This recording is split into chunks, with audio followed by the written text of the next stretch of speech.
boom, boom, boom.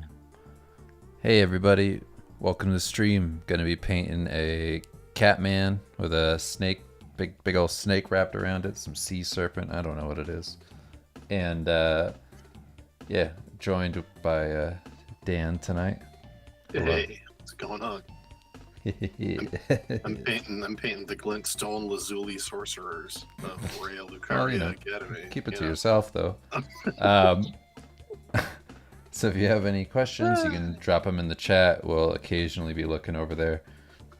We're probably just gonna continue talking about what we were just talking about, because I was like, oh, we might as well get going. We're already doing the stream. Catch people up. I went to the grocery store to pick up a whole pork belly that I'm going to smoke and barbecue for a barbecue this weekend, and I special ordered it. Huge pork belly. And the kid at the counter was like, "Oh, are you sure you ordered that?" And I was like, "Yeah." He's like, "Oh, I don't think we do that." I was like, "You do. I've done it here before. It's back there." And he was like, "I'll look." And then he came back and went, I don't see it. Are you sure it was this store? I don't think we got it. So anyway, this goes on for like 15 minutes. He looks like 4 times, calls his manager. His manager walks back, says nothing to the kid, opens the freezer, walks out 2 seconds later, hands me the pork belly and just says, "Sorry about that, sir," and just leaves. And I was like, and then me and Dave were remembering our first jobs and the cringe moments we experienced. Well, I was saying that, what like, the hell we were doing.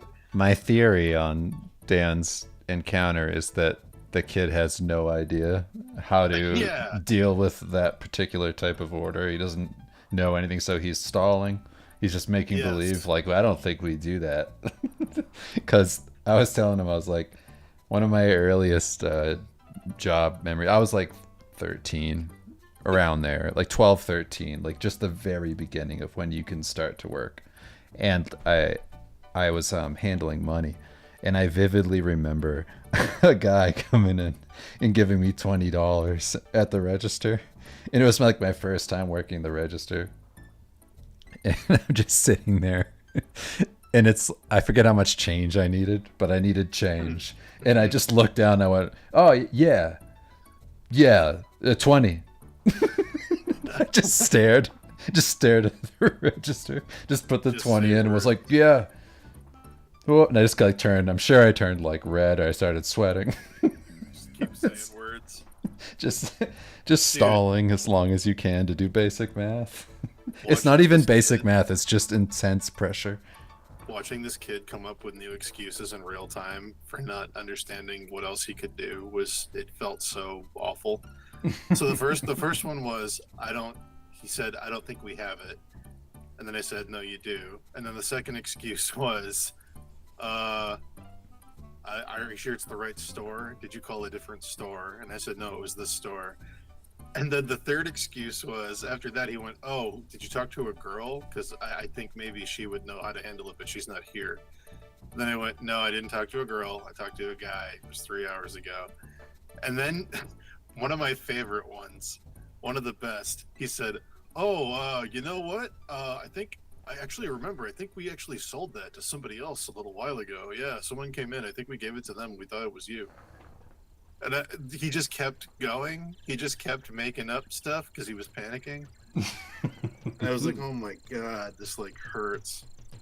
I have so many like negative job memories. Like the worst one by a mile was my dad started a moving business for people. So like we would move, furniture, whatever. We do full moves to people's houses. Like we basically, like, whatever you needed. We did like odd jobs and stuff. Basically, my dad had a pickup truck, and that was it. And it wasn't like a good pickup truck. It was a Chevy S10. So it's just shit. And we'd pull up, and I was like a kid, so my dad was really cool about it, if I'm being honest. Like, it wasn't a shitty job. What the reactions of people was shitty though. So like, I'm 15 or so, and my dad would go half and half with me. So like, he didn't treat me like just some employee. Like, we were partners in whatever it was. So that was great. But what would happen is we would drive up in the car, and it would always be some old lady being like, "Is that it?" Like to me as a 15-year-old, they'd be like, "Hey, yeah, just, just yeah."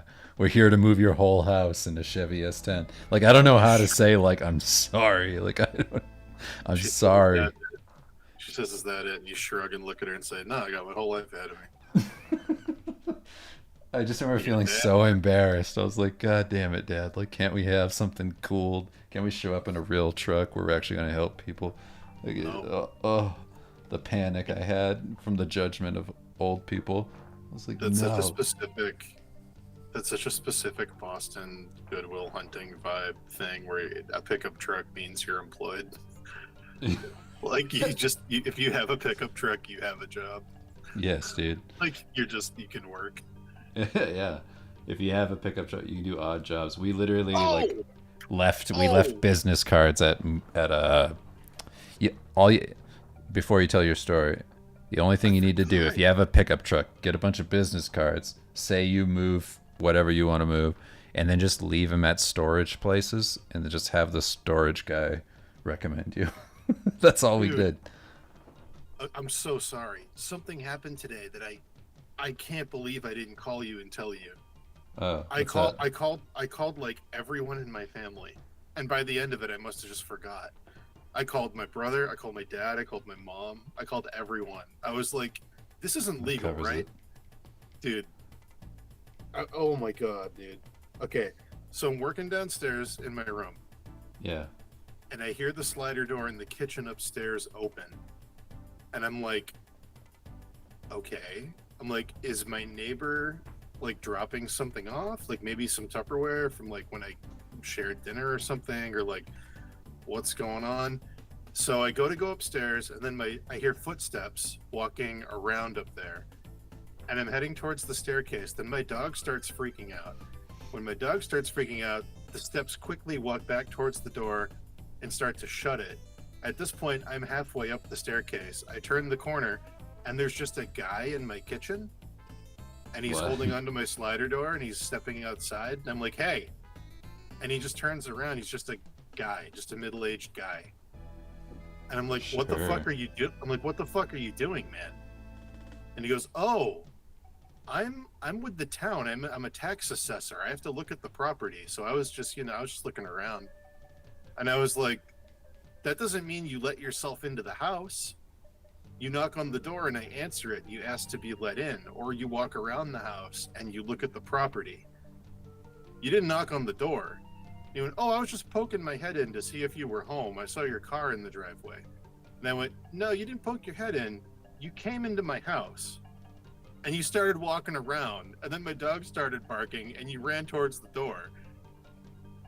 And he was like, well, I still got to look at the house to assess your taxes. And I was like, I need to see your credentials right now or I'm calling the police.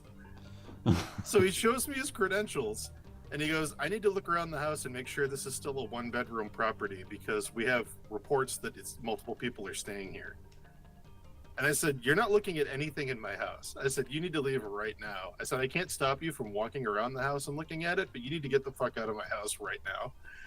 And he said, why? What are you afraid of? And I said, I'm not afraid of anything. I think that you're here to case my house and send somebody back here to rob me because you came in here without knocking on my fucking door. And I don't care if you work for the town. This is shady as fuck. Like, so then he just stood outside for like an hour taking pictures of everything. Jeez. That Dude, is he just insane. came Just he just came in. And like my car was here. yeah, I mean, that totally seems like Kim was saying that definitely feels like a lie. He was gonna steal something. He What had did the he credential look like? Did it look real? Like what was it? No, he had okay. So he had a clipboard and he had a license from the town. He had a document that said that he was being sent to this property with my name and the address. That was like a receipt paper, like a yellow paper with all the stuff printed saying on this date go here. And he had a clipboard with a bunch of questions and a questionnaire to ask me. Is this still this many bedrooms? Is it this many bathrooms? Blah blah blah blah blah. And he had photos of the house that they had brought from last year. So I think he did work for the town, but He you still don't can't just do that. no, you don't just go into like what the fuck? Yeah, Also, like like, the I police had can't do that, let alone this guy. also, what if I had like a pit bull? what if what if I had like a Doberman? Like, what are you Or doing? I don't know the law there, but like, what if he just had a gun? Yeah. He just What if I blasted him. castle it and just blasted the guy in the chest? Like what? Like anyway, yeah, that just blew my mind. And he was like, "Oh yeah, no, I was just checking to see if you were home." I was like, "That's not how you check, dude." Like what? Anyway, sorry. I just remembered that. I can't believe I didn't call you. So I was so mad. Oh, anyway. That's a nightmare though. Just like a dude randomly coming into the house. He was just there. He was just like, "Oh, hey. Oh yeah, no, I'm with the town. We're just here to just take some pictures of your stuff." It's like, what So the like he fuck? never called you or anything? No. And he was like, "Oh, we don't do this by appointment. We just show up." I was like, "Is that real? Are you lying to me?" Like, it's my first Did time owning a house. I don't know. did you talk to the whatever town? So I called a few people. I called the town and they said that it was a legit thing he was supposed to do today. I called a few other people I know that used to work for the town and they said that yes, they can show up unannounced, but that no, they can't let themselves in, obviously. Like, yeah, I don't know. Anyway, Wow. I don't know, man. I gotta get a gun or something. I gotta do something. I mean, speaking of that, like you haven't been on the stream in a while. Literally, somebody was going door to door in Dan's neighborhood, killing people. Oh, yeah, he blasted a guy out in the state forest point blank, and then he ran away, and he was going door to door, house to house, finding places to hide. Mm. And the cops were going Oh, up he and down was the street. hiding. Okay, I He wasn't was sure what the final story was because I know that he killed somebody. I thought he was killing more people. he killed a guy, and the cops were going up and down the road, and I was walking my dog, and I asked the police what was up, and they told me to basically shelter in place and not come outside because he was going door to door, threatening people trying to find a place to lay low and like going Uh, like hiding somewhere waiting for the cops to leave, then leaving, going to another house, threatening those people hiding there, like basically leapfrogging to try and get through the forest. But they caught him like 2 blocks up from where I am on that road that turns into the state forest that goes past Ocean Spray. right. And yeah, no, I think he shot 2 people and killed one person like point blank. Yeah, I saw the news story about it after you Yeah, it told was me. wild. It was crazy. They caught him so close to us. Yeah, that was pretty spooky. Yeah, I'm trying to remember what we've told on the stream that happened recently. Did we tell the 4th of July stuff on here? The lady in the car. Yeah, did you tell that on here? I don't know. That was crazy. I We don't were. think you I did. don't think. I don't think we did. So we had 4th of July here, and there's usually a huge fireworks show on the lake that this rich dude on the other side does, but they canceled it this year. So me and my neighbors were like, we'll just shoot off fireworks for each other, whatever. We had a cookout. They had a cookout, and when it was their turn to light off fireworks, we could hear them having their cookout, like ha ha ha, laughter, music's playing, woo, yeah, kids are having a good time. Then all of a sudden we hear, ah, ah, ah! Everyone's screaming, and then we see lights come down the hill, bobbing, flashing. Like I can't tell if it's flashlights, like people running with flashlights, the way that looks in the woods. And then I'm like, no, that's a car. And then we see a car driving through their yard, and I'm like, what the fuck is going on? So I got in my car and I go over there. By the time I get there, I see the cops flying down the street going after somebody. I get to my neighbor's house, their yard is completely destroyed, like just like fishtail tire marks everywhere. And I was like, what's going on? And they said they were shooting off fireworks. And then one of the kids screamed and they turned around and a car had mounted the curb, got up on the curb, and then started coming down the hill full speed towards the fire pit, trying to run over the people that were having the party. And then when everybody dispersed, it fishtailed into the fire pit, trying to hit everyone with the back of the car. Then it just started driving around the lawn trying to run people over until it got stuck in the mud. Then when it got stuck in the mud, the guy who lives there ran over and he grabbed the steering wheel and tried to force the lady out of the car. And when he tried to force her out of the car, she started screaming at him, "You're fucking killing him. Stop it. You're fucking killing him. You're going to kill him. You're going to kill him. You're going to fucking kill him. You're going to kill him." And then she just kept flooding the engine until she got out of the mud pit and then drove it back up, remounted the curb, and then drove away. And then cops showed up and were just chasing her. Apparently, it's some lady who lives a couple blocks away who had a complete schizophrenic break, some kind of PTSD response to the fireworks, and just went on a complete rampage and was trying to murder my neighbors. Yeah, that's wild. Amazing. Absolutely amazing. Yeah, that's such a crazy story. I mean, I know that like people struggle with like fireworks going off, like PTSD wise, but like, man, Yeah, but to have that's that something happen, else. to have the car come up on the curb, then To come go up on a hunt. come down the hill trying to kill you, have everybody run out of the way, then fishtail, get stuck, have the guy grab the steering wheel, and then have her rapidly snapping at you while she's gunning the car, trying to get out of the mud, going, "Stop him! Freaking kill him! Kill him! Kill him!" Like, what is that? Like, there's like a ton of kids there. Like, all the kids were losing their minds. Like, yeah, I don't know. It was really, the one really funny thing was the little kid hype for it. Like having like a 10-year-old kid be like, "Yeah, I thought I was gonna die. I'm gonna remember this forever. Dude, she came this close to killing me." And he's like making the distance with his hands, and it's like 8 inches. This close to hitting me. I would have died. And I'm like, that's really funny hearing you say this, but also, yes, probably would have killed you. It's not that funny as an adult hearing this, but like your excitement for it and the fact you're gonna remember it forever is kind of funny. Yeah, I mean that's a very haunted memory. Yeah. It's like The little that's it has to happen to kids from that particular town. The little girl who, one of my favorite quotes, "I'm just a kid, and even I could tell she was crazy." Like, all right. Like, all right, little 7-year-old, whatever. Hell yeah. "I'm just a kid, and even I could tell she was crazy." That's that kid's kidnapped by clowns story. I know, really. Like everybody I know from Carver has like some weird Stephen King memory. That was the same party Mr. Mercedes comes out to kill everybody. That was the same party where I was hanging out with my friends, and then I felt a tap on my shoulder, and I turned around, and this 12-year-old kid who lives across the lake was just there with his friend who I'd never met, just another 12-year-old kid. And I was like, "Oh, hey, what's up? Did your parents show up for the party?" And he went, "Well, I'm going to be honest with you. I didn't tell my dad I was coming here, but I did tell him I was going somewhere. So it wasn't really a lie." And I was like, "You got to tell your dad you're here, dude. You can't just be here with some kid I've never met before." And he went, "I knew you were making your famous meatballs for this party, and I just had to let Ella try them."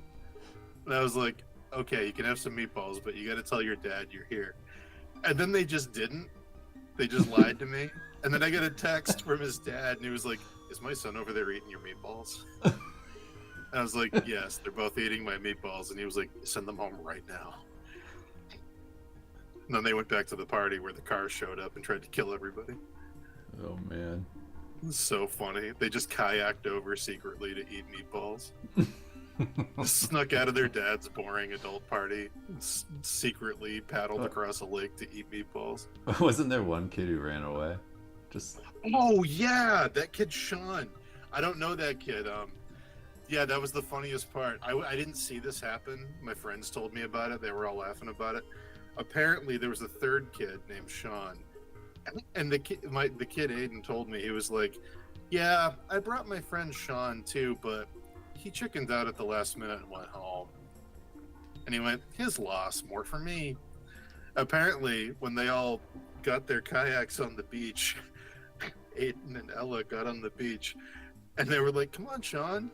And Sean this kid just panicked, and he looked around at all of my friends, and he went, "I'm not supposed to be here." And then he jumped in his kayak and went back across the lake as fast as he could.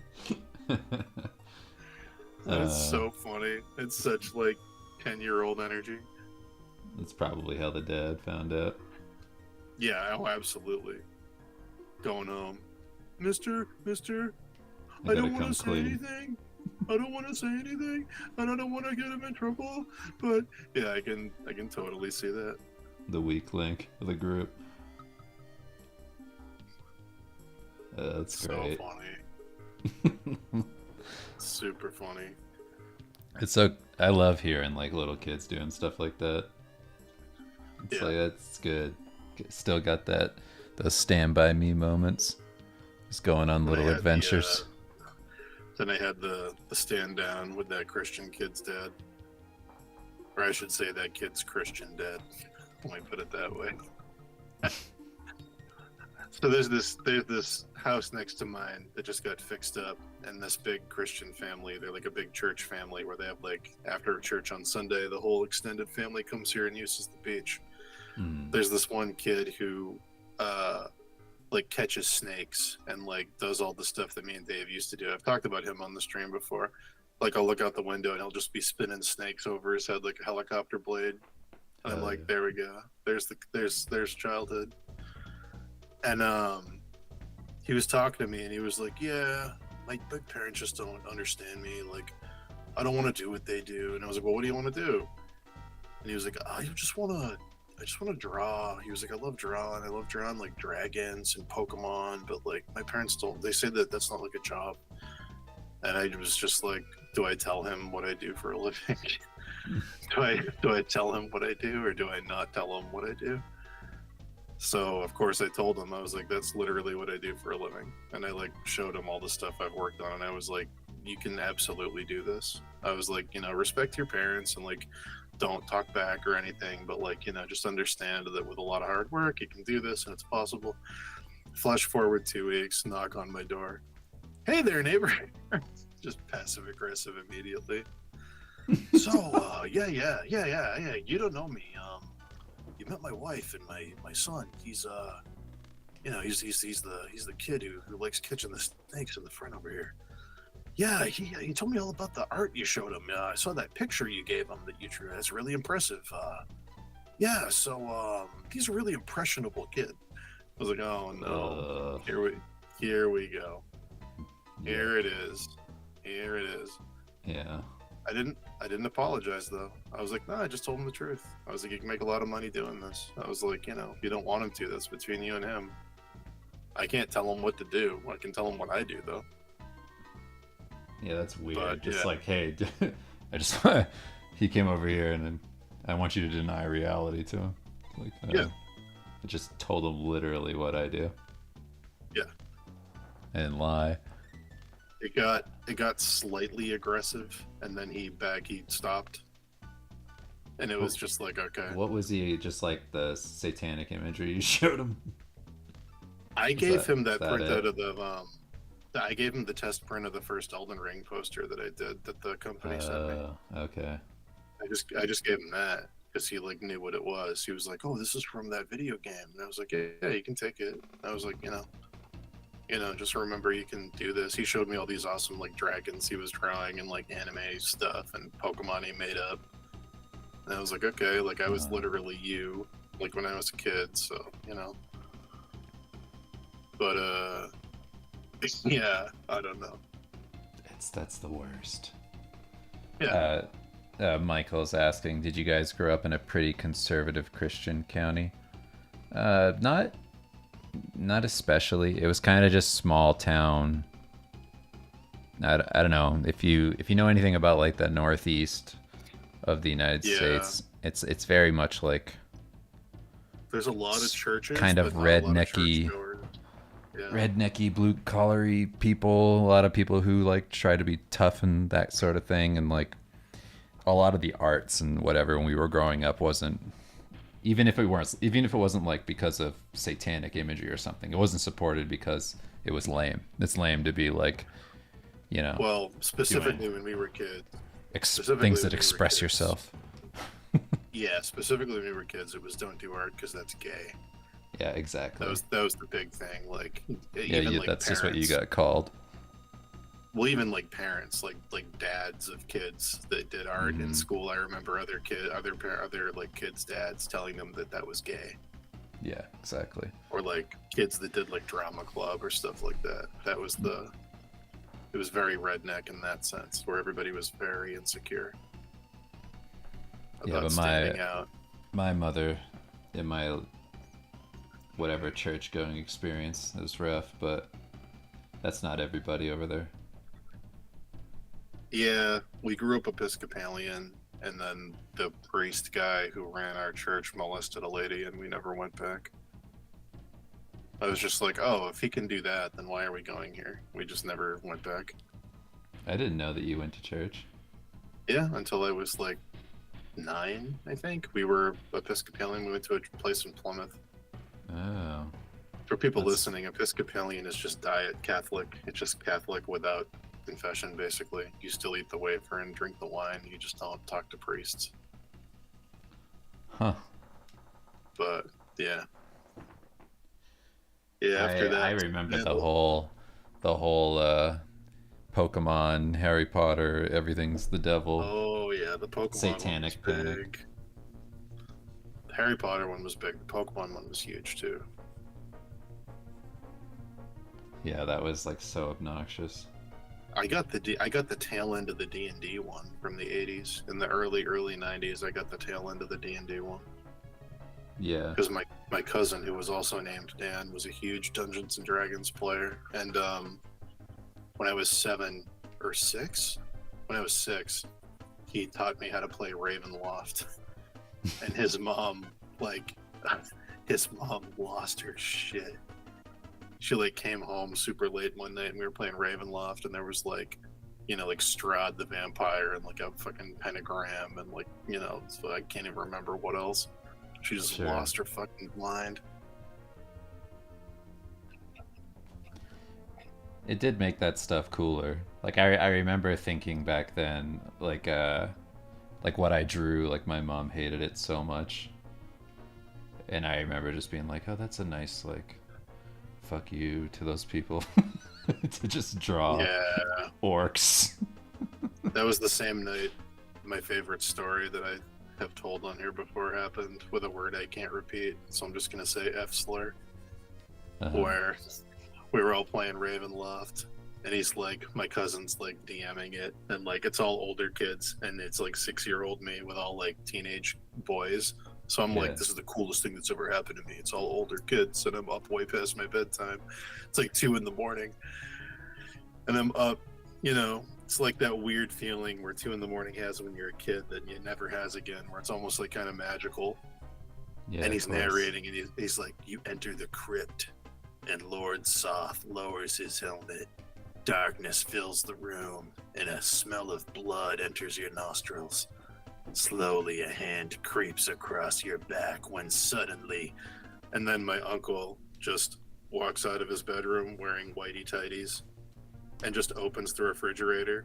So now the only light in the room, besides the candle we're playing D&D with, is just fluorescent humming refrigerator light. And he just gets a beer, opens it with his teeth, starts drinking it, and then looks at us and goes, fucking F slurs, and then goes back to bed. It's like one of the most distinct formative memories of my entire life. Just like, oh. Like the pinnacle, this magic, extreme moment, the height of drama, and then he just completely destroys it. Just deflating the balloon. Fucking F slurs. Oh, it's the worst. That's really funny. Yeah, it was something. It was a moment. Yeah. I remember, like, I it's so funny, like, that kids will never know that video games used to be lame. Like, they used to be Yeah. like you were a loser if you played video games in like a real And you way. didn't and you didn't know if video games were good, even if people told you they were good, because they might be just lying. Yeah. Yeah. Yeah, everything was like it was still a hobby. Not like everybody did it. Like now, like everybody plays a game. Like even if it's, you know, stupid phone games, it's like everybody plays games. Like old people play games. Like it's crazy to think that that era is over. Like none of that stuff's gonna happen again. It's like, man, I remember being ashamed of playing Final Fantasy. Oh yeah, having to like change the channel on the TV when my dad came home so he didn't see how into it I was.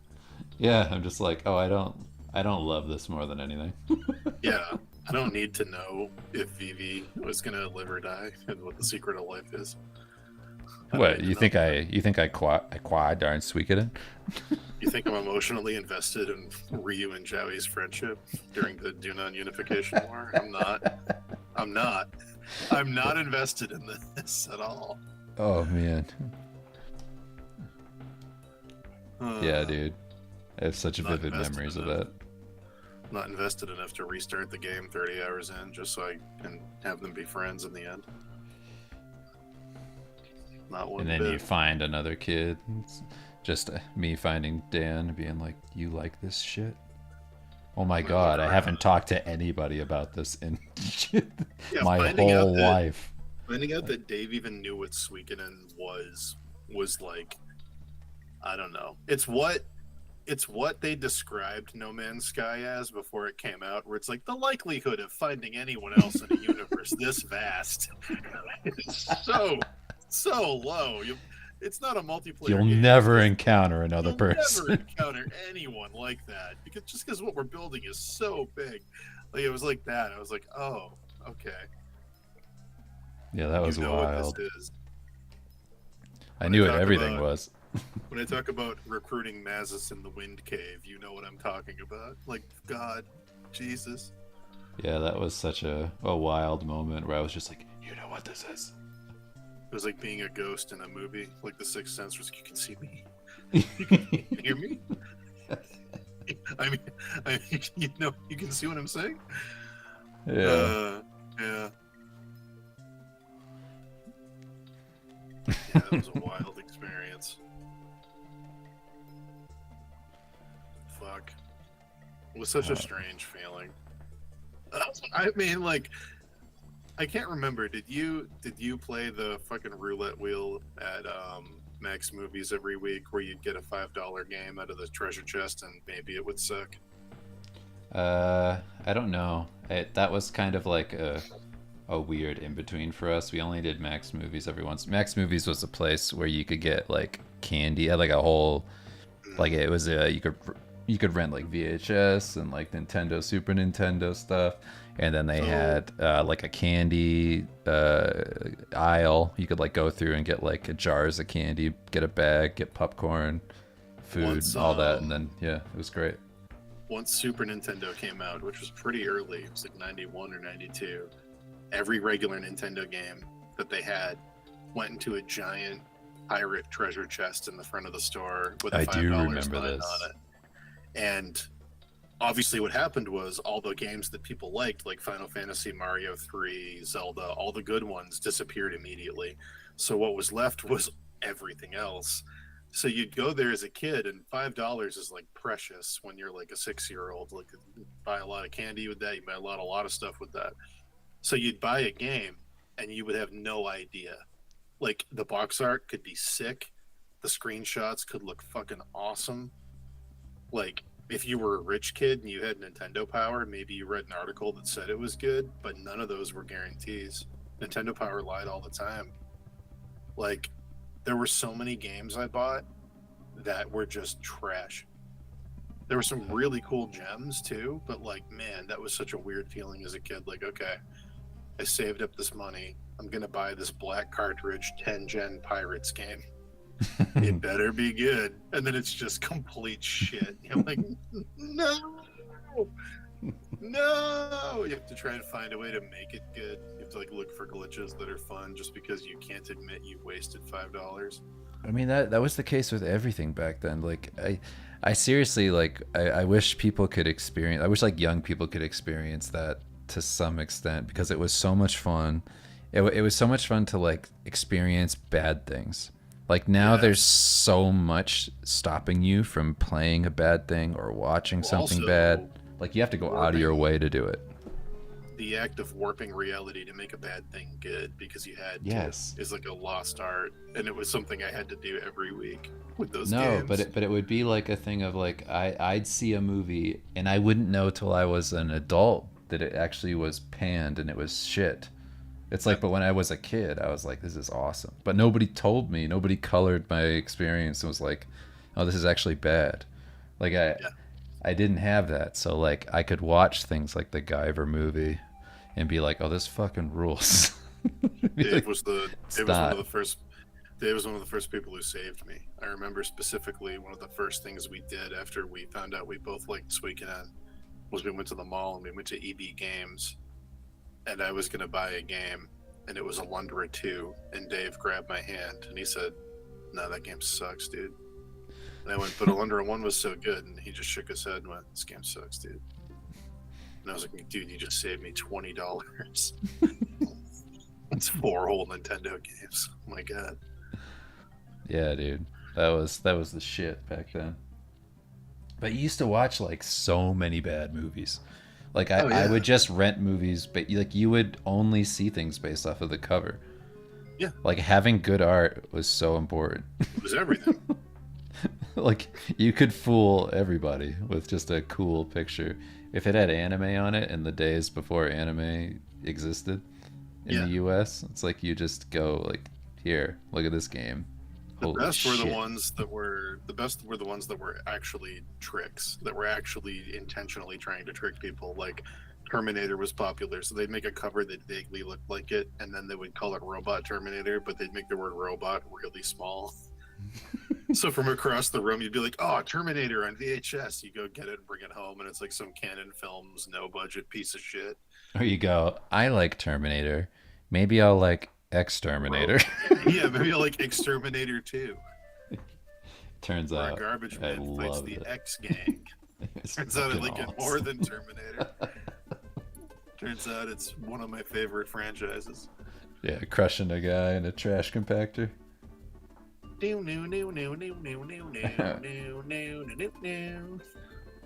Yeah, gaming magazines in the 90s were incredible. We were actually talking about Yesterday. EGM, but Mhm. there's like a bunch of like all the fan art that used to exist in those old magazines, like how awesome that stuff was, and just So seeing good. like envelope art in a magazine from like somebody like you. Oh, there's a kid out there who got their shit in here.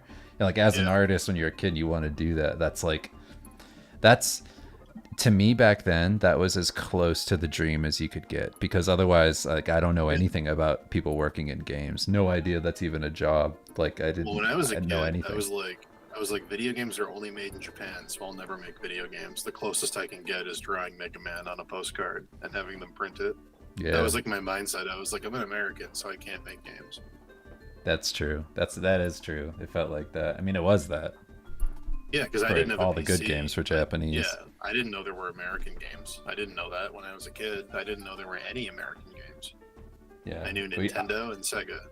I literally just assumed everything came from Japan and that there was nobody in the States making stuff. I had no Yeah. idea.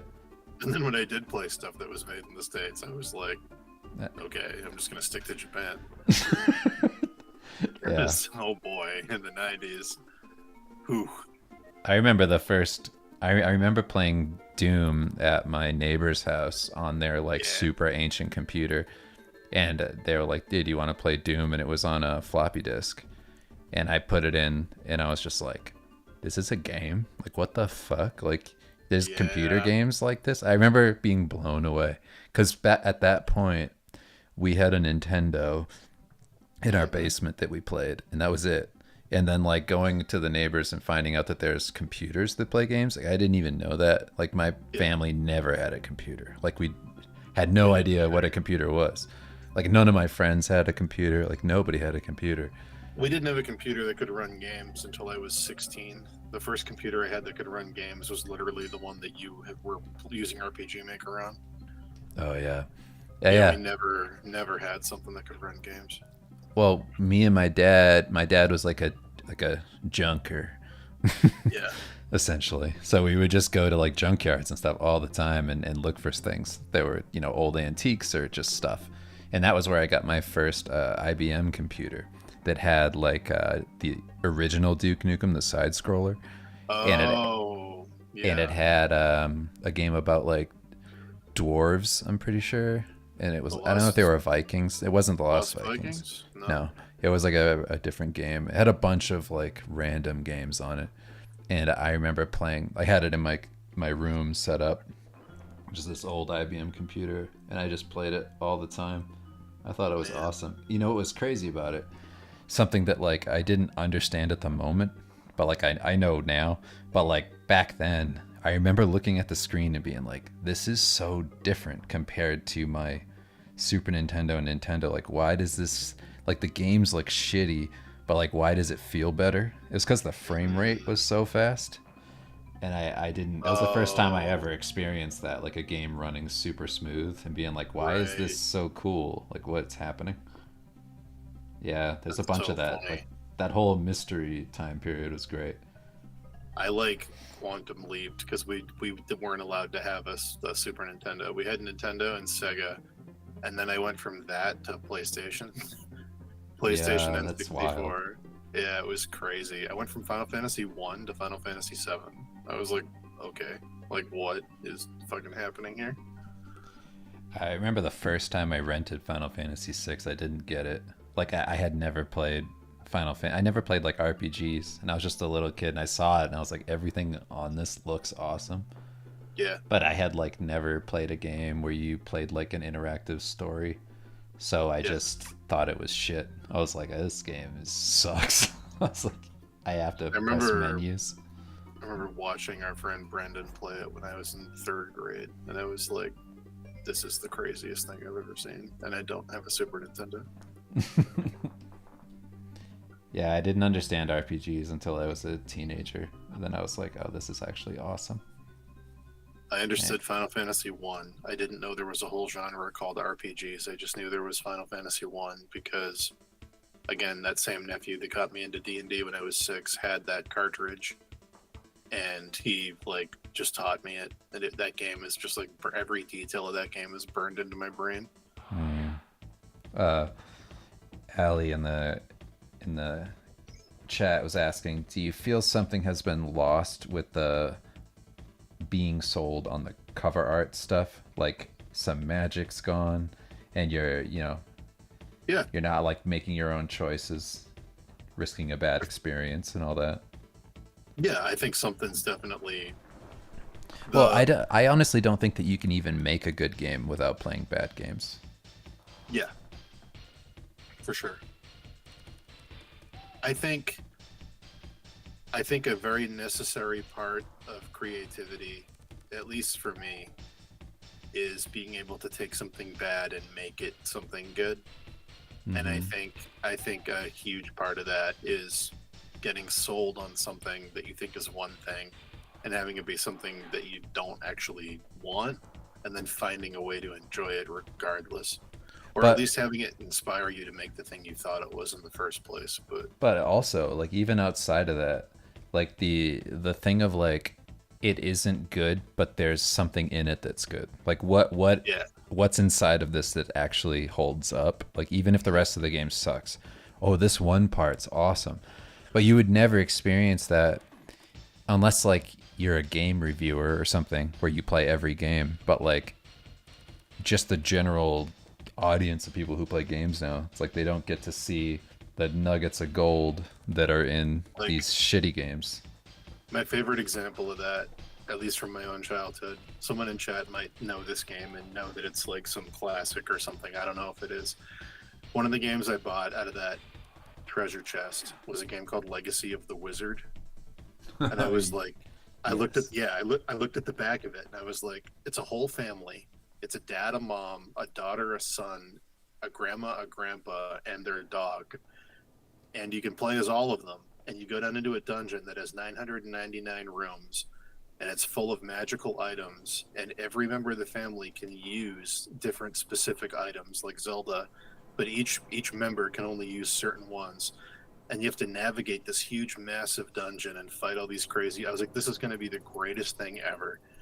And I bought it and I brought it home and I was like, this is either the hardest thing that's ever been made or it's a terrible game or I just am not good at games. Like, I don't know what's going on. To this day, unless you have a guide, I don't know how you play that game without a guide, but there's so many cool things in it that I love and appreciate. The music's amazing, the pixel art's incredible, the whole idea behind it's incredible. There's so many cool zones and so many cool moods. The setting is super cool, but like it is objectively probably the hardest thing I ever played as a kid, and like it was not fun, but I love so much of it. Mm-hmm. But yeah, tons of stuff like that. Dude, I in based off of that though, like, do you remember the feeling of accomplishment, like when you did stumble across an actually great game and you'd Yes, never heard of it before? Like I yes, had that with there's a Nintendo game called, I want to say it's called Vice. yes. It's where you start in like a race car and you're like Mm-hmm. going through this little level and then it turns into a side scroller where you're a dude with like a, I forget if you have like a gun and a sword. Mm-hmm. It's something like that. And I remember finding that game just being like, oh, this looks cool. Like just the cover or like just the cartridge looked cool. And then I just played the shit out of it. I was like, oh man, I found like some special gem. Like this is awesome. Occasionally, occasionally you find a Kickmaster or like a little Solomon or like Yes. a Trojan. What But was yeah, that demon one? The one that remember that game that Mike LaFleur had that which one? where you were like you fly around the levels and you like it's a lot of like jumping and Are you talking you're about? You talking about Gargoyle's Quest? no, Gargoyle's Quest rules. Yeah, Not that game's that. awesome. It's a game where you're I can't remember. But there's like so many of those random ones. And also like there were games that I didn't know were anything special and I would just have them. Like I went to this store in this haunted mall called Cordage Park, Hell yeah! and it was called Toy Liquidators, and they just had like stuff that was liquidated from somewhere else, right? And one of the games they had was Maxi 15, and it was this weird like Australian cart. It was black and it had 15 games on it. Yeah, I played it constantly. I thought it was super awesome. rare. But yeah, it's super rare, and I didn't know that. And then I just, when I was kind of done with my Nintendo, and I didn't really have any interest in all these games anymore, and I was trying to get like a PlayStation, whatever, I would sell some games on eBay, and I remember like the miracle of being that age, and then selling that game for like $300 and being like, what? Like, what the fuck just happened? I was like, I just sold a Nintendo game for $300. I bought Insane. so many games with that. I bought like my whole PlayStation, like all the games I wanted to play that I've been thinking about for so long. I had like Was Breath of Maxi Fire. 15? Was Maxi 15 the one that had Cheetah Man on it? No, I don't think it had Cheetah Man. It had a game where you were a kid on a skateboard and you like did like Mm, kick flips and like beat people up. And every time that you progress through a level, like you were trying to save your sister or your girlfriend. I can't remember. I want to say it sure. was your sister because it's weird. It's probably your girlfriend, but she would progressively lose clothes Hell yeah! as each level progressed. She'd be like, "You As you gotta come do. and get me. You gotta find me," and she'd be a little less Get to the clothed. next level, you might see some more And I was just skins. like, "Fuck yes, I gotta get good at this." Gotta get good at this game so I can see some pixel boobs. Kim was saying that she went through the same thing with going from the Nintendo to PlayStation. Hell yeah! She went from the Super Nintendo to PS2. Hell yeah! That was her leap. Wow, that's an even bigger leap. That's like functional 3D. Yeah, but that Demon Crest? No. Demon Crest is the sequel. Gargoyle's Quest was a Capcom game that was a sequel to a handheld game they made for Game Boy, I think. And then they made a well, Super it's Nintendo version of it yeah. called Gargoyle's Demon's Crest. Quest is Demon's Crest. It's just a more RPG Yeah, version. yeah, Gargoyle, same franchise. yeah, Gargoyle's Quest is actually really really cool. It's Really good. it has way more like interactive elements to it, which is cool. Yeah, super cool game. But anyway, all that to say, I got really into like because of all that, because of like being bored and like always getting into like that led to my thing of like getting into ROMs and playing like every I've played every game that exists for Nintendo and Super Yeah, Nintendo. me too. And it, back then it was like all this inspiration to then find out that you could make games with RPG Maker, like just Oh, start to create your own stuff. It's like amazing. I spent turns so out, much time doing that. turns out the greatest game ever made is called Alcahest, and it's the creators of Kirby making a top-down RPG. I've played every Super Nintendo ROM, and Alcahest was the most fun I've ever had. I don't Mine know why was HAL Laboratories made an RPG, but it's so good. Captain Tsubasa. Oh my god, those games are just so over the top. They're so good. I like was so into the music of those. I played them so much. I did not have an English translation, but I just figured out where all the buttons were and just beat them. And I was just like, this fucking rules. But Listen, man, I making know, games was wonderful. as a person who notoriously is very slow with getting work done, I know I don't really have a leg to stand on, but when the hell is the new Tim Rogers video coming out? What's that one on?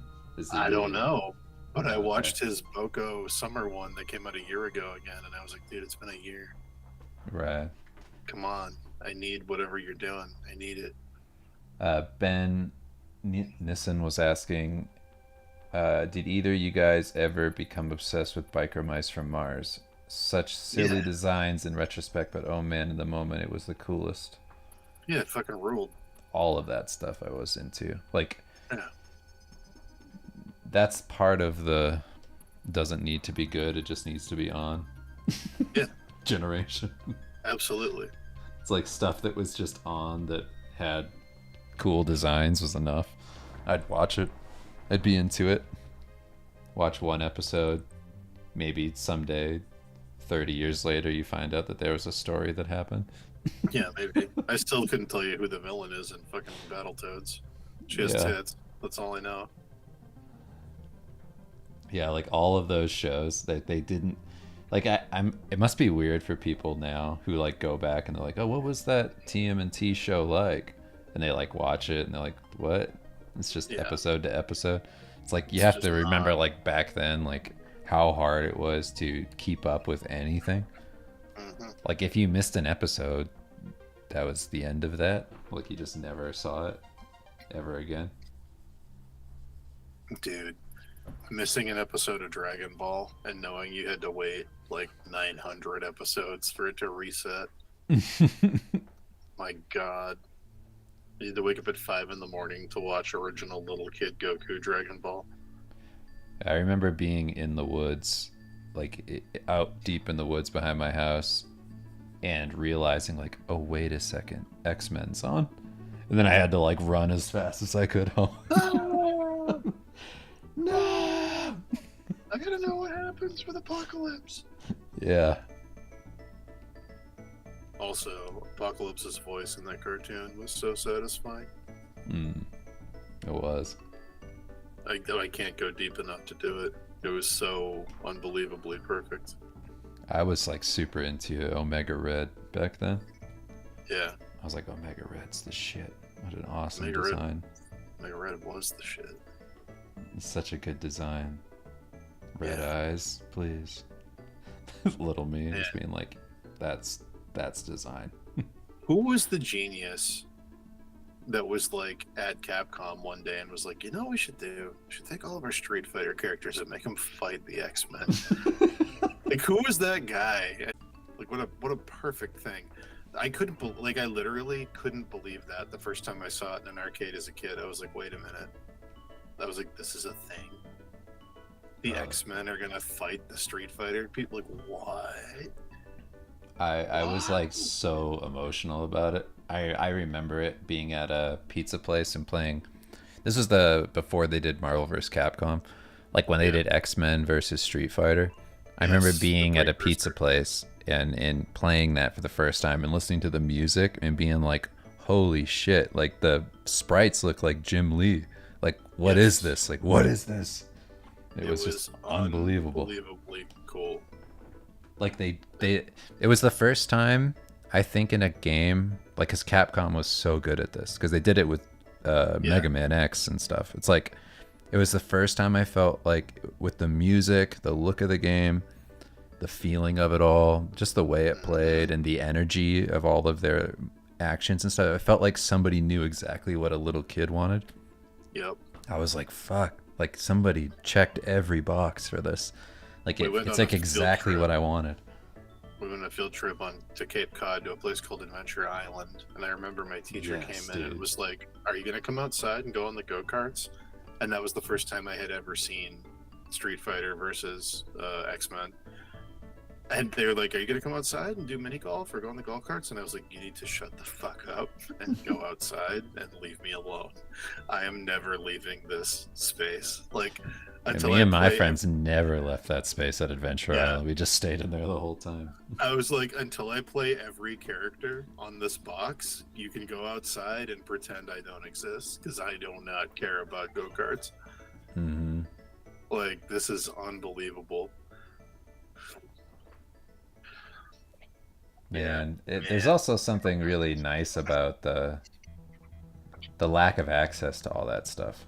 It was Yeah, it like made it super special. like you dreamed about it. Like I can't wait until I can go back. Like Dude, I it was like need an to go event. back.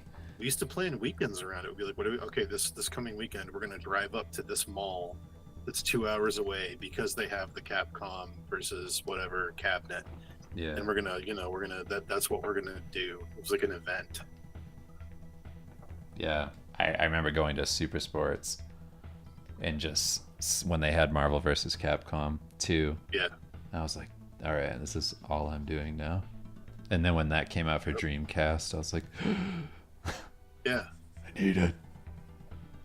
It loses a little bit of the magic when it's on demand, It for definitely sure. does. Yeah. But when you're a kid, you still live in it for a while. Like I was still like playing it constantly, and it Plus the became not atmosphere. fun. It was like Yeah. I think the hardest part for that was just humble brag for teenage me was that I beat everybody There I you go. played that was my friends, and I was just like, this isn't no somebody like I wanted everybody to get better at it, and just so that like I could keep playing it, but I just felt like this isn't like that ruined it for me a little bit. Where I was like, Hmm. what am I gonna do? Just keep playing the main stages and fight the abyss every time at the end. I was That's like, what you're going to do. no. You're going to wait for the Soul Calibur cabinet to let you bring your memory card in and load in your custom character. That's what you're going to do.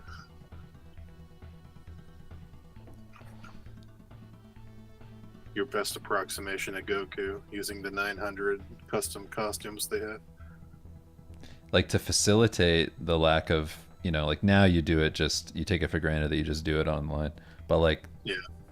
that kids would go to events at the mall for Pokemon to trade. Yeah. And that was like that was like a Insane. big deal. Like, It's a oh, huge deal. finally. Yeah. Being a kid when Pokemon Red and Blue came out and not knowing anyone that had the other one was like a legitimate concern because you're never going to be a Pokemon master. You don't have access to the other one. You're fucked. Like, what are you going to do? You can't get a Weedle. Your game doesn't have it. Like, you better go find somebody who does. Yeah, those are very beautiful, weird days. I literally had the most shallow friendship of my entire life was with this kid named Tristan. We were only friends because we had opposite Pokemon games. Yeah, there's a lot of yes, I had a Like, lot of that. we had nothing in common. We like were not friends. We just traded Pokemon, and like because of that, we kind of were friends. Hmm. Yeah, that I had relationships with like I talked about this before, but like popular kids in school that were ashamed that they played Pokemon, they could trade with me. because I wasn't ashamed. I'd be like, let's just hang out. Let's only do that when we hang out. Like So I don't need to be your friend and play Pop Warner football. I don't care. I don't need friends. Just give me the Squirtle.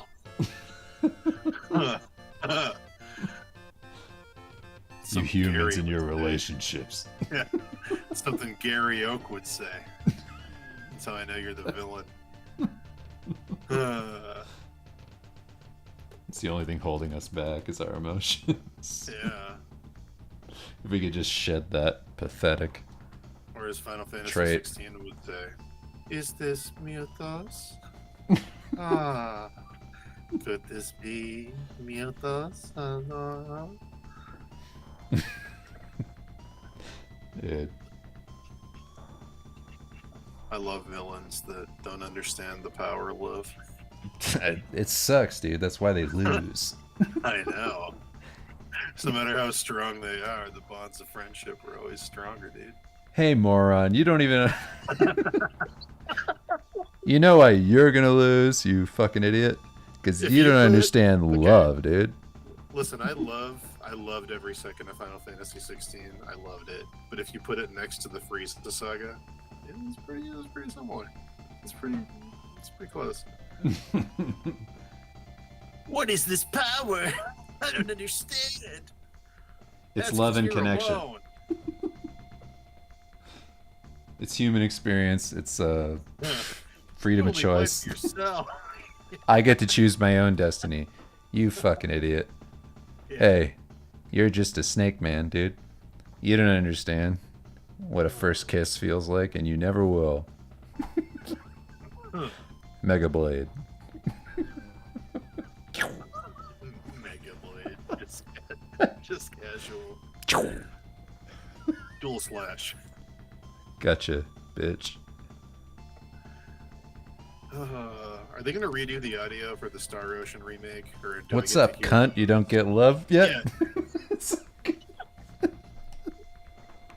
You didn't figure that shit out yet? How do you still not understand love? Taste my steel. I thought for sure you would have fallen in love by now. Only goes to show that you deserve this pain. I should give that speech to my mom You should, and then you should before kill her. slashing her. Yeah, then you gotta kill her. I pity you, mother. You never understood love. Not for What it was you like. are, but for what you never will be. You're alone. Eden Blade. It's cut my I mom might in be your half. son, but I'll never be your family. Angel Blast. Final heaven. Just me and a guy named Lance with a ponytail, with blue armor. He's in the background stabbing my dad. Turn around, hey!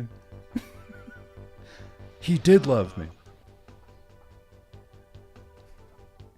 If we don't sever the bonds, To sever the bonds that bind you. To free You'll- your Muthos. you'll never become nasty boy. Yeah, you'll never become nasty. You never be killed a total sicko like me. The scrolls Wow. of Mutho say that to become nasty. Gonna break the bonds that bind you. I don't even remember what love is.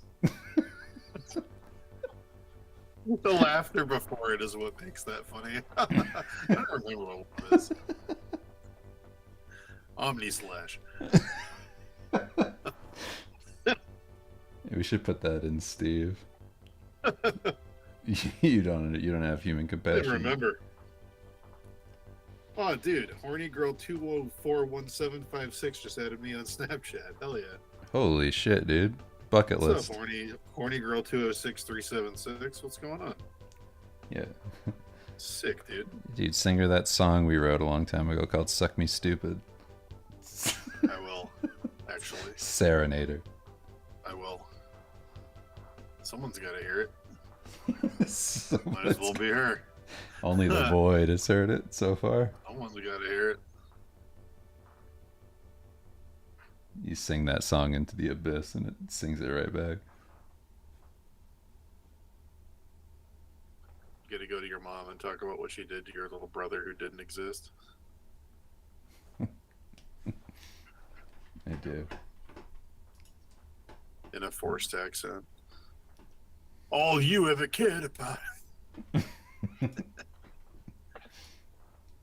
Well, he fought to live up to what he wanted. I'll stand behind you just like Gav. Yeah, we need to be in full leather RPG outfits. Yeah. With just leather. our dicks hanging out. Yep. Flop tops. Full flopped up. Every time we yell, our penis moves. There's a little bit of muscle to it. Every time you have a plan, I have to scratch the back of my head and sigh a comical sigh and go, that sounds like it's going to be easy. Some little line like that. I'm surprised not everybody's playing Baldur's Gate 3. Is it officially out? On PC, yeah. So if you got a Steam Deck, you can play it. Or if you have a PC.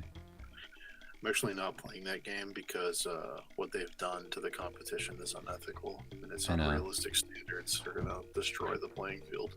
I know, it's so stupid.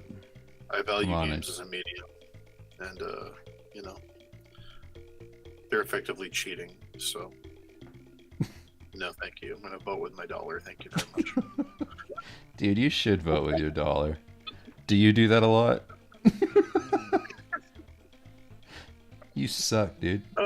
Those people that are like so up their fucking ass about the game just being really good is so pathetic. Can you imagine if like you pretended like you're conscious of that stuff? Like I never buy Doritos. Does that mean I'm voting with my dollar for Doritos to stop existing? They'll never stop. I just can't believe how mad people are that the game is good. I don't. Well, you know, only certain people. What's the point of even making games anymore? It's like that response. That if that's your response to this game existing, like, okay, maybe you shouldn't make games then. Like, could you imagine like people having that reaction to the original Mario, like Super Mario, just being like, "What's the point? The fuck?" I mean, you we've can't talked hold about my game to this standard. We've talked about this legendary title before, but do you think that stopped Rocky Road from coming out just because Sonic exists? I'm gonna go to the beach and find a muscular man and point at him and yell at the top of my lungs. All right, guys, but I have a lot to offer too. No, hey, just point at him. I bring plenty to the table. You can't look like that. No, why? Because I look like this. He only got there through dedication and passion. He had a leg up that I didn't have, okay? It doesn't mean that I'm not also good. I'm great. I also cost $60. Yeah. Here we cost the same and you're not getting the same thing. Life's not fair. Yeah, I'm not done with Final Fantasy 16 to answer the chat. I'm not. I've seen that in there a couple times. I am not there. I'm getting there. DLC is coming, baby. I know. Jacobo says, "Hey Dave and Dan, my goal is to do art for a living. Comics, concept art, viz dev. Right now I'm working a day job. Any tips for going from the day job to the job you actually want?" Set a goal for a portfolio and then break it down into achievable benchmarks and start doing achievable portions of that every day, either before or at your job or after your job. So like if a portfolio needs to be 10 pieces or 20 pieces, okay, how long is that going to take? And then how much of that can you do each day in your free time or at work? And then start building that portfolio. Just force yourself to find the time. And then, yeah. The reality is that, like, you can't be, like, I would say, like, the number one thing for me, if I were to say, like, why, like, longevity has worked out for me, it's like, It's because I'm obsessed with the process and not Mm. the results. Like I'm always trying to get better. I'm always trying to like figure out the next thing. Like that's what gets me excited to do it. I never think like I did 6 things. I'm done. Like you like that isn't how it works, and like you have to constantly be making art, and you have to constantly be working on your skill set and be studying and just building and building and building. But it's a long process, tons of studying, tons of just, you know, being goal oriented, being disciplined. Also, But it takes forever. if you can, I mean, this is like a luxury because I don't know what your work schedule is like, but just broadcast your intentions because it'll resonate with other people. Like, if you can start a Twitch stream or something and talk about how that's what you want to do, other people who want to do that are going to find you, like, and you'll start building up a sense of community, and it'll help with networking and stuff. Like, if you can put your intentions out there and get your name known, the sooner the better. Like, that stuff all helps too. Yeah, being a part of a community is really important. It's like joining up some Discord channel or something like that and just posting Like, you regularly. can, if something's really difficult, the nice bonus to that is that you can exploit that in a certain way to like your benefit. Like, if you're working a crazy job and you don't have a ton of time and life's really hard and you really want to do art, that can be a really cool story people tell about you if you're forcing yourself to do it in a public way where it's like, oh, you should watch this streamer. They like stream from work and they're like crushing their art stuff because like they don't have any free time, and like, you know, it's like that can be a thing. You can use that to self market, and like trust me, me and Dave kind of both did a version of that. Yeah, that But that was yeah, a big part of the growth, and just having people know you. This is very yeah. helpful. Yeah, I mean, I'm sure there's like a million ways to do it, but that's just what we did. Shout out to all the people me and Dave came up with. A few of them are coming over here this weekend for a lovely cookout. Nice. Let me see if there's any other questions in there. Are you still answering questions about Final Fantasy VI? If so, oh, Yes, 16. yes, I will. Uh, well, we're not gonna spoil nothing. Let's keep Yeah, going. is it a spoiler question? Yeah, a little bit. I feel like animation, comics, fantasy art is a bit unstable right now. I'm thinking about switching to game art. I feel that's more stable. What do you guys think? I Why would the mean, first one be unstable and game art be less more stable? I don't understand why the first three are unstable. well, I think maybe unstable is the wrong word for it, or maybe they're talking about AI. But Oh, I did hear for the first time uh, someone we know who I will not say, their studio told them to start incorporating AI into their work. And that's the first I've heard of that happening so far, hmm. which is Well, I would say that game art definitely pays the most. Like as far as concept art goes, like working in film and games is definitely where you want to be yeah, if you're that's where the like money is. making stuff. Yeah.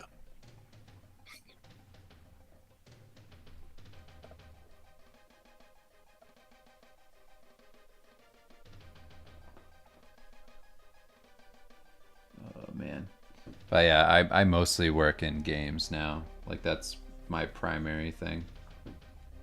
Like I work on like a bunch of, whatever AAA stuff, and then Yeah. a lot of marketing things and that sort of work, and that's how I make I all my think, money.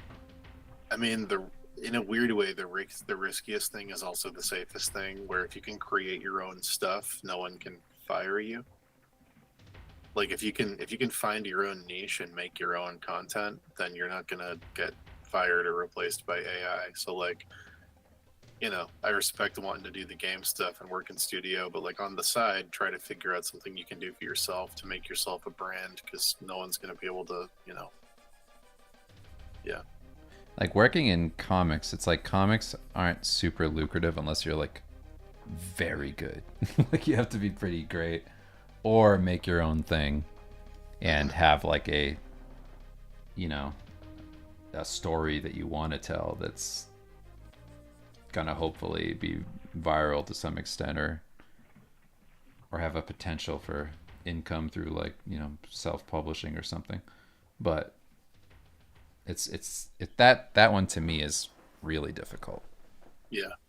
Like comics is the one where I'm like, that's like if you're working in comics and just doing pages for like Marvel and stuff, like unless you have originals, it's so hard to make a decent living. Make a living if you're doing that, you have to be going to cons and selling originals and signing stuff and doing prints and all the side hustle stuff to make a good living. You're Yeah, not going to make it just swing pages. yeah, it's very difficult. Like most people that I know who come into games from something else that's kind of like almost like they would rather be doing comics, but they just go like, but there's no money, so I'm just trying to get work in games. Yeah.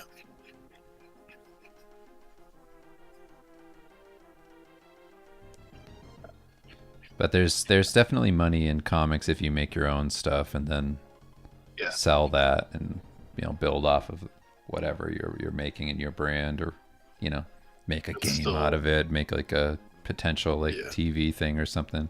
But that's so hard. If you can make your own IP, then you're good. You can ride that If into a it's lot good. of different areas. Yeah.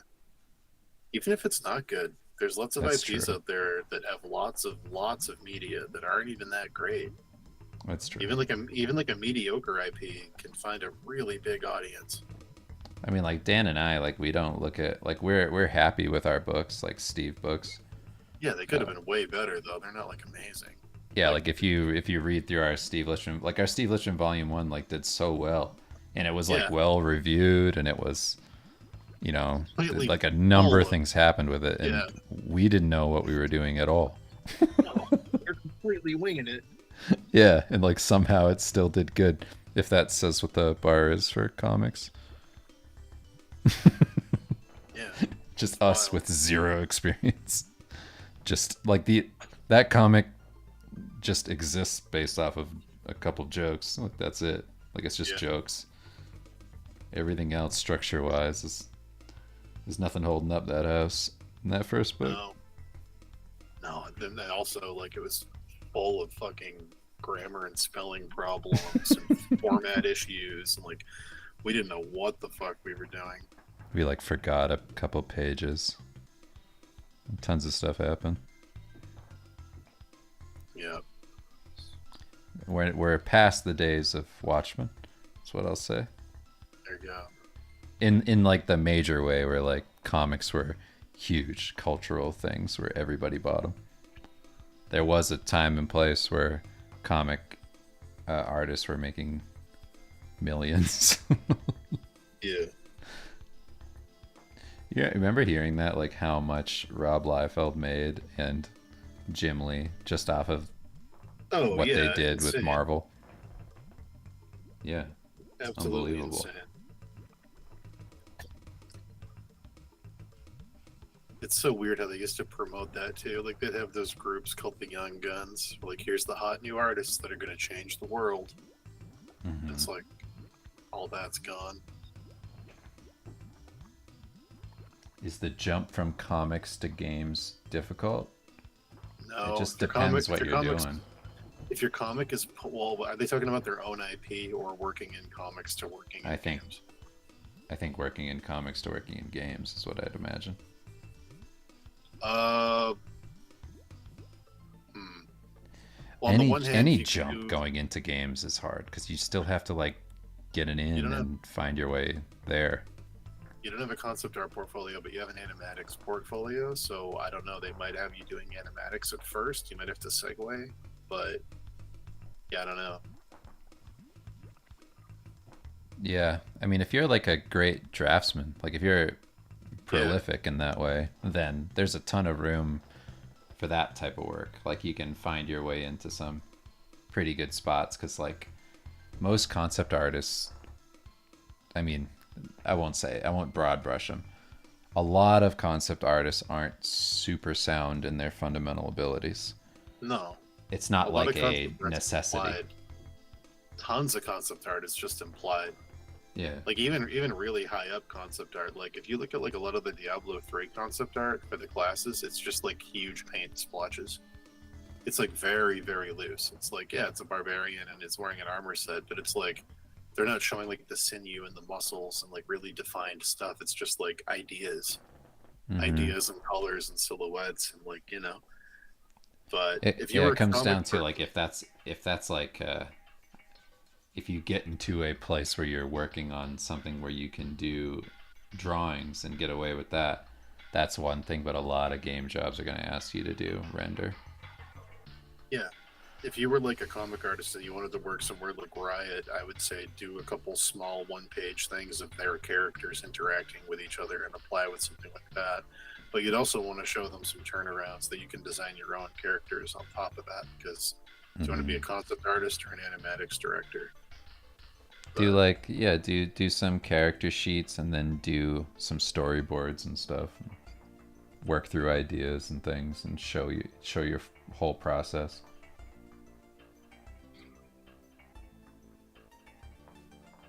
when is Arcane season 2 happening? Is that happening? It has to be, right? I don't know. Arcane season 1 took so long for them to make. It was so good. I don't even like League of Legends, and it was good. One of my sad moments was I was talking about like how cool Arcane was on Twitter, Mhm. and then just the art director for it was like, "Yeah, we contacted you to work on it," and I Ah, was like, "You how did?" did you miss that email? Where did that go? I don't know, and Did I you was go just dig it like, up? "God damn it!" I was like, "Did I really miss this opportunity?" Did you go look it up? No, I didn't. He just told me he did, and he was like, "Yeah, I never heard back," and I was like, "Shit." Dude, you have to find out if that went to spam or something. You gotta know what the fuck. Like, why didn't you see that? I don't know. It might have been during like my sad points in Boston where I just was like not doing anything. Yeah, Could have been that. that was probably in development for over a decade, huh? I don't know. I don't know when I got the email, but brutal. Yeah, that's rough. Yeah, we asked you to work on it. It's like shit. And you Shit. just ghosted us. And you just ghosted us. Shit. Which is super funny because you were already doing art for Riot at the time.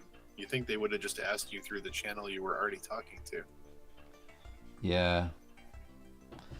Yeah. Yeah, I did a bunch of Riot stuff That's really funny. back in the day. I mean, I'm pretty sure I did that Riot stuff like over a decade ago at this point. Like, Just about a decade. It's when I was in New right Bedford. or I don't know. Yeah, it was about a decade.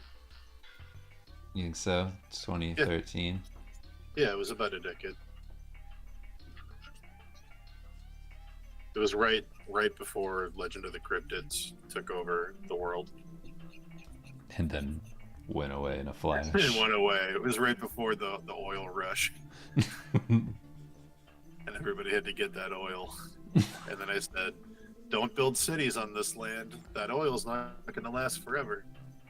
And they said, "You're just crazy. You're just sad that you don't have any of this oil." And then it all dried up. Mm-hmm. It's very funny. I remember Crazy how being many people. invited to go to Kyoto. They're like, "Do you want to come out to Kyoto and come work at the Legend of the Cryptids place?" And I was Yeah, like, I was like, "I'll go it's out there and like crazy. drink with you guys, but I don't want to do that." It's insane how many people just would not listen to the advice. Yeah, you That don't was like never put all your eggs in one basket if you're a freelancer. Never ever. that was such a weird litmus test for like who I could talk to and who I couldn't talk to in the art community. It was just like, guy, it's not personal and it's not coming from a place of jealousy. I'm telling you that this is going to go away in less than 2 years. It's not sustainable. They can't pay $10,000 per image. Nobody can. Nobody can. anywhere in the Yeah, entire something world. where the game is based off of images.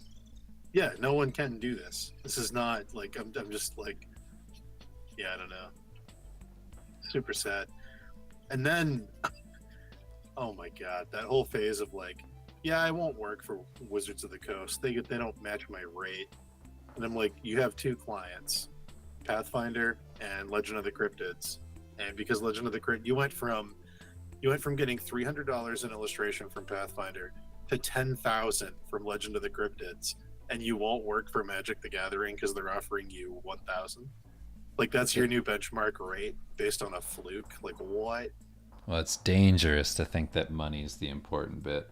It's It's like, dangerous to think that you deserve that based on a fluke. yeah.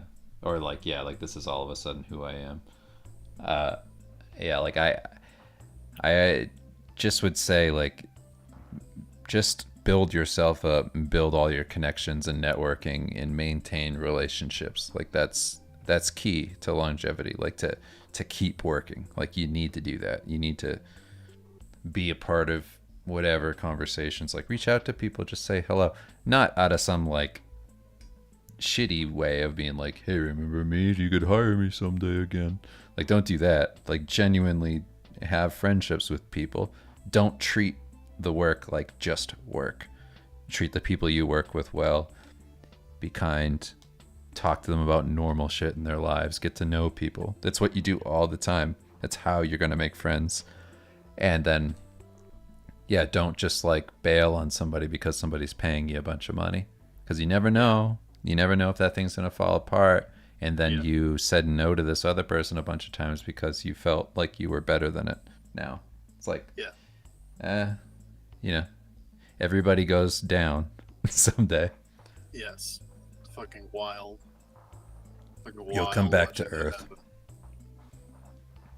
Dave T says, "Hey guys, how often do you get in a serious mood where you listen to serious music while taking yourself seriously when I try looking not through to. a window watching snowfall like Jack Nicholson?" I try not to. I've learned that if I listen to serious music, I tend to just try not to get serious as often as possible. That's yes, dude. I try to I disassociate as much as I can. I try to listen to stuff that makes me forget I'm alive and just focus on work. uh I'm rarely serious. Like I have no interest in being serious. Like Yeah, I'm almost always joking. yeah, Like I don't know. It's and bad. yes, it is a defense mechanism, but It's there's a true. lot to defend against. So fuck you. So, uh, but Bold. yeah, I can't listen to any of my favorite music because if I do, I want to die. So I just can't. Self seriously. I listen to like I'm trying to kind of like theme out what I'm working on. So I'll listen to stuff that I remember being a kid and feeling a certain way. I'll Sure. like go back to that and play that while I work on something to kind of carry over that energy into something like a piece. Like I do Yeah, that with the I do that with like a lot of the old Capcom music, like we were talking about earlier. Like I'll that listen stuff's to that great. stuff while I work sometimes just to remember how it felt to see that sort of thing when I was young. And I kind of, I'm hoping that it carries over into whatever I'm working on. That like some of that feeling comes through. Yeah, So stuff like that's important to me.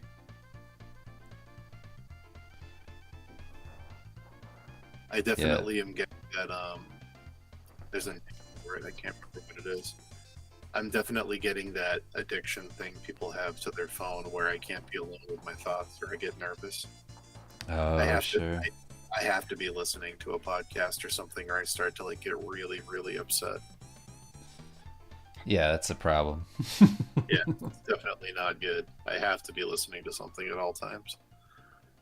Yeah, you gotta like detox from the phone. Yeah, It is it's bad. crazy to think like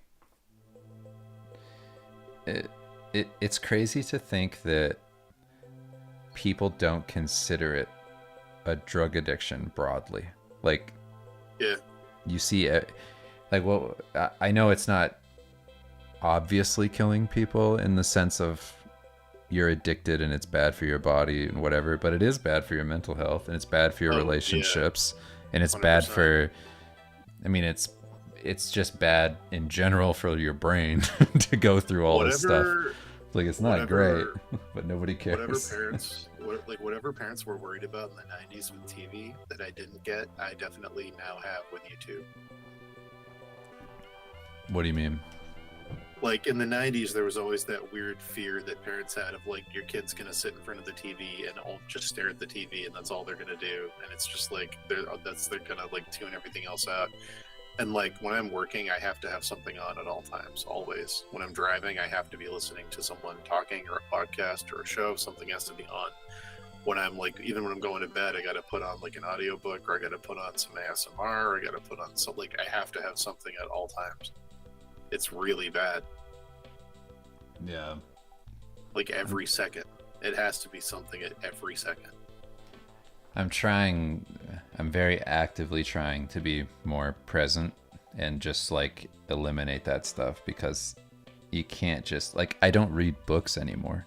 Like, I used to read all the time. Yeah. But this like drug fucked me up. It's like, look at that stupid crap. And yeah, it's nothing. Like, it's absolutely nothing. And it's also like my job too at the same time. It's like to be at least somewhat relevant to the world I'm in. And like, I need to share work and things. But then that's also my own insecurity and paranoia making myself believe that, where I'm like, I'm sure there's enough people who know me from past experiences working that I don't actually need to do that so much, and that I'm putting that on myself. Like, I think about it like when we stopped and we did just Steve Lichman, and for that whole whatever, like 6-month period that we did the first book, we didn't share anything from the books or nothing. It was just like, let's be ghosts and just work on this thing and then come out with this full book all of a sudden. Yeah. And like, that was amazing. It was such an amazing feeling to be like divorced from social media and only be focused on one singular task. And then it was such a monumental task, like a 252 page book. It's like just crushing that out and then getting all that work done. It was an awesome exercise, and it really got me thinking like, oh right, this doesn't matter. Like, it's better to do one large project that has weight to it than a million little things that nobody gives a shit about without any quality. It's like you need the effort needs to go into something, and if you get into the social media shit, it's like you don't produce things of value the same way, because you do get hooked into that loop of like, oh, I do this, I get this, I do this, I get this. It's like, so I need to do that every day or else I'm not getting the thing I need.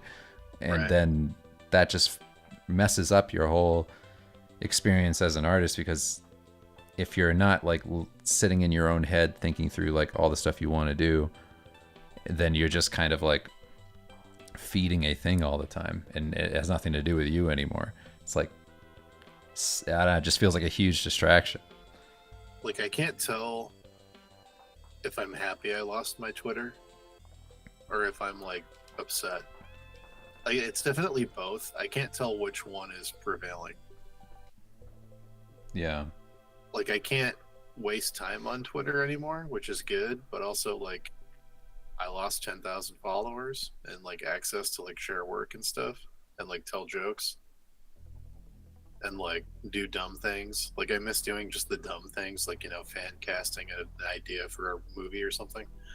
Mm-hmm. But like, yeah, all that shit's just, I just can't do any of that anymore. It's just gone. Well, it's like being addicted to porn or something, where you're just like, you can trick yourself into thinking like, oh, I can look at it for a second and not masturbate, and then you're like, no, you can't. Not true. Like, no, you can't have just one. You can't have just one bite. No, I mean, it's the same thing as like a sugar addiction. It's the same thing as, you know, like carbs. It's like, I can't just have a slice of pizza and then be like, pizza. Like, I can't.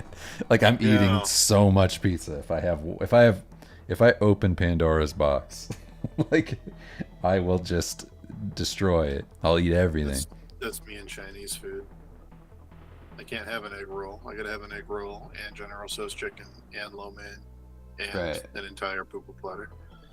Right. Dave T, my account was hacked from someone in London, who then changed my credentials and my passwords and my email, and didn't do anything with my account. They're just sitting on it, ransoming it.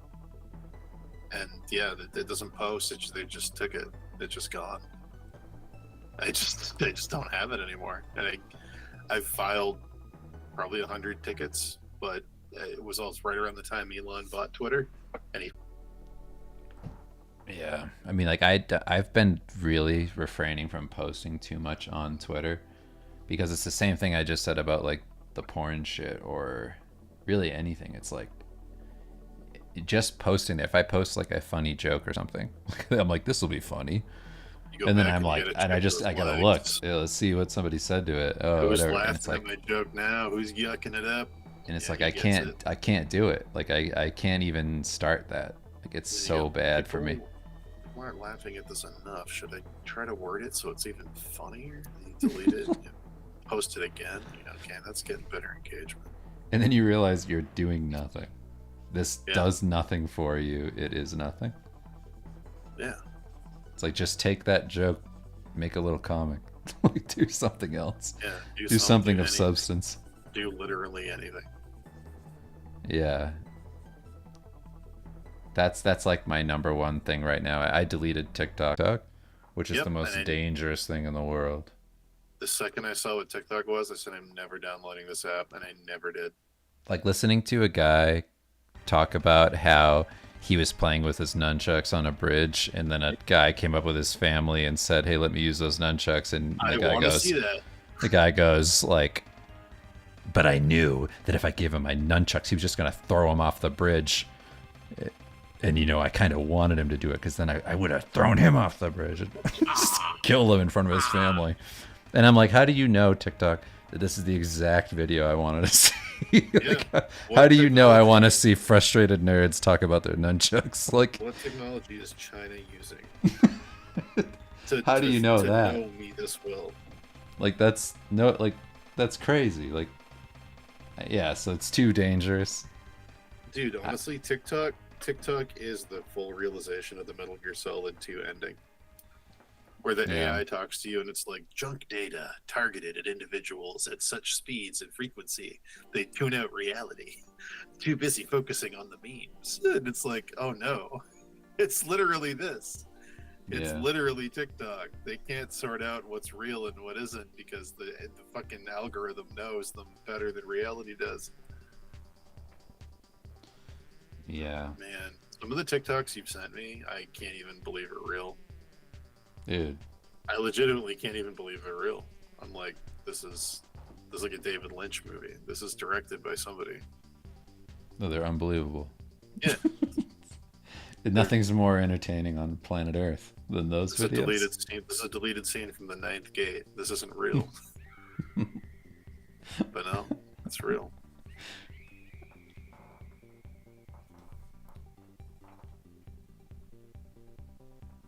Man.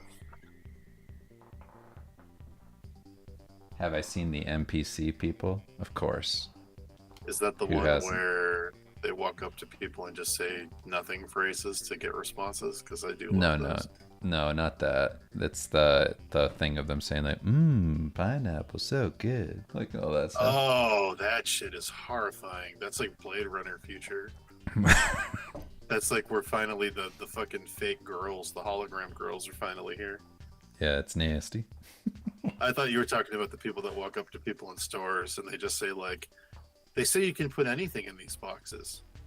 And just like nothing, just nothing phrases. Yeah. Paper towels are up there. You can soak up anything with them. Okay. They just leave. I love those. Playing the Skyrim music in the background, really quiet. Yeah. I mean, we're like what? I don't know. 30 years from smartphones being cigarettes. Like we're so close.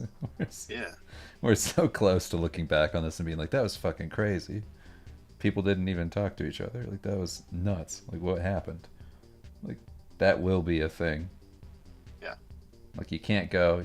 You can only go so far in one direction before it snaps. The digipocalypse is coming.